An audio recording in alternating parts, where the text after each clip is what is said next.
Good morning and welcome to our first lesson of our new subject, which is known as the island. Now, before this lesson starts, hopefully you've printed out the booklet that goes with it, because some of the activities I'm going to direct you towards will be filling that in, okay? Don't worry too much about the date and the titles, because obviously you're doing this in your booklet at home. Our focus today, we're going to be thinking about evaluating and understanding what humans need and the idea of survival. Now, if you want to help kind of set the story for this, feel free to put on some atmospheric music, because we're going to be using the story to explore some big questions. This is going to take a bit of imagination to go with it, and try not to let your rational mind kind of get in the way of what we're doing. I'm going to read an extract from a story, and I'd like you to listen carefully to it. We're a group of about 80 people about to set sail on a luxury cruise from Dover to New York. The journey is going to take 3 days. When we get to the other side, there's going to be a 6-week tour of North and South America, and this is a very luxurious and expensive holiday. On the last night, there's going to be the captain's ball. It's a very formal occasion where evening dress must be worn. Everyone has bought beautiful evening gowns and tuxedos and are all very excited to wear them. Some people are very rich and do this kind of thing every year. For some, it might be a once-in-a-lifetime celebration. On board, we've got an elderly couple who have saved up their whole lives to be able to do this once they've retired. Others won it in a competition and really couldn't have afforded it otherwise. And this is so expensive and luxurious, there are no children allowed on the ship. The ship's waiting to take off, and everyone is very excited. The elderly couple, children and grandchildren are there waving them off, as well as many others. But someone's missing. It's the youngest member of the party, a beautiful bride and her new husband. A white car races towards the ship. Out scrambles the bride. She looks beautiful in a long white gown. All the crystals glisten as she runs towards the boat, clutching the long skirt. She climbs the steps, a bit wobbly from all the champagne, and throws her bouquet to her family and friends. "See you in 6 weeks," she calls, and the ship's horn sounds and they set sail. The excited bride is the centre of attention, and all the passengers are eager to meet the happy couple and hear about the wedding and their plans for the future. The atmosphere is electric. Everyone is bubbling with excitement and discussing their plans for New York.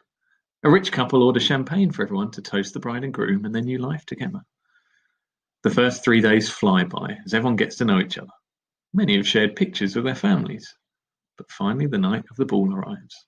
The captain puts the ship onto automatic pilot so he can join the passengers. Everyone is in stunning ball gowns and evening suits, glistening and rustling as they move. They wait excitedly at the dining room doors. Suddenly they're opened and everyone gasps. There is music playing and candles everywhere.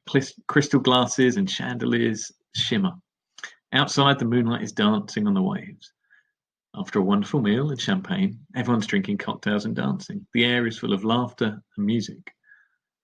Suddenly, at 11:35 precisely, there's a sudden jolt and a sickening, grinding sound of metal scraping against rock. The lights go out. Everyone screams and falls to the floor. The chandelier comes crashing down. Plates and glasses smash everywhere. People frantically stamp out the candle flames. The ship tilts to one side and becomes completely still. There is silence. All that can be heard is the sound of the waves crashing onto a shore that should not be there. The captain is the first to recover. The crew get emergency torches. The once elegant ballroom is wrecked, covered in broken crockery and upturned tables and chairs. Luckily, no one's seriously injured. He asks everyone to stay where they are while he and the crew go up on deck to investigate. The passengers wait anxiously in the dark, speculating about what could have happened. When the captain returns, he tells the passengers that they're quite safe because the ship's run aground. The hole's above the waterline, he tells them. Go to sleep, and in the morning they'll go ashore and check the damage. Of course, everyone's too scared to sleep properly. Next day they go ashore, and the captain and his crew make their way to the highest point of the landmass. The passengers all stay by the shore, very tired from the trauma of the night before, but some people play cricket or football, and the bride plays the guitar, and people are singing along. As dusk falls, they build a fire. A female soldier, who was among the passengers and had been enjoying her holiday of the lifetime, was with them, and she advises them on how to keep it going all night and helps with gathering the wood. Some people are even enjoying the adventure. But by nightfall, the crew have returned. They take their places around the fire. The elderly couple fetch plates of food for them, and the group waits patiently for them to finish, remembering they've had nothing to eat all day on their long walk, apart from the fruit they passed by. The captain puts down his plate and stared into the firelight for a moment. The group fell silent as he prepared to speak. He had grave news. The captain tells them they are on an island. From the high point they reached, they could see they were surrounded by water.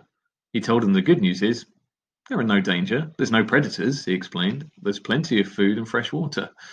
We're all quite safe and we have all we need to survive. Survive? Gasped the bride. Surely we're going to be rescued.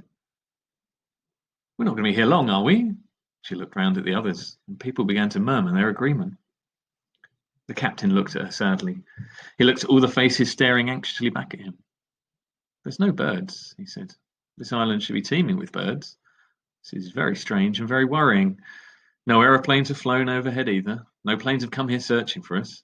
I think last night they would have seen us on the radar in New York. They would have seen our light showing our position. Blip, blip, blip, and then gone. I imagine even now they'll be circling over where we last were, and pretty soon they'll return home believing the ship has gone down and we've all drowned. He tells them he believes in the world they have come from. This place does not exist. They have left the known world, and they cannot be found.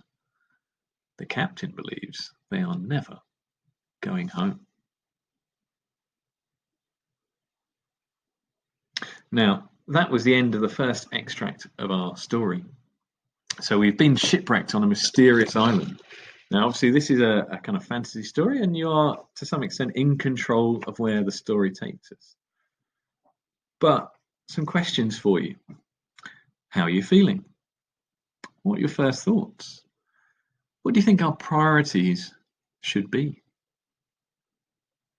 Pause the video and take a look at page 2 of the booklet that you've printed out. Once you've considered those questions, there is space to record it in the booklet.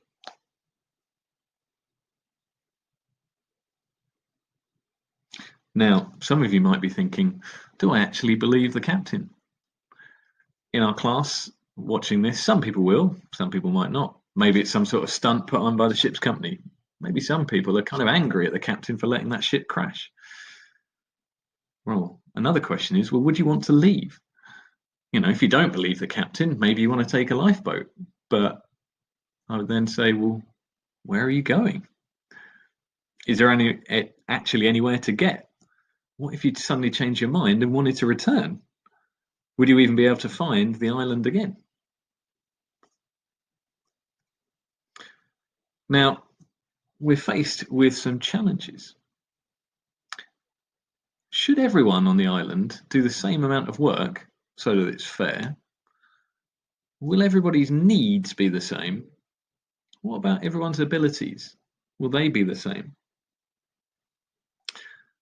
That's something you need to consider.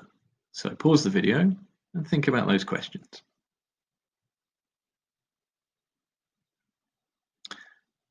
Now, here comes our first task. We need to survive on the island, and to do that, we're going to need a plan. So I'd like you to try and make a survival plan for the island. Try and make sure everyone can contribute. Make sure you come up with a system that you think is fair. Explain why you think it's fair, and tell me how it takes into account people's different needs and different abilities. Think about the different people that we might have on the island, such as the elderly couple, such as the soldier that we mentioned, the captain. How might this impact people's needs and people's abilities? And how can you make the plan fair? Pause the video while you complete this task. Now you've finished our first lesson, there's one more piece I'd like you to consider, which is, what do we really need to survive? Is it those physical items, like material items, or is it something non-physical? If you were in this situation, what were the things that would be most precious to you? What would you actually miss the most? And in our story going forward, what do you think this community really needs to survive? If you completed the space on page 2 of your booklet, that is our lesson done for today. I hope you enjoyed it, and look out for next chapter coming up soon.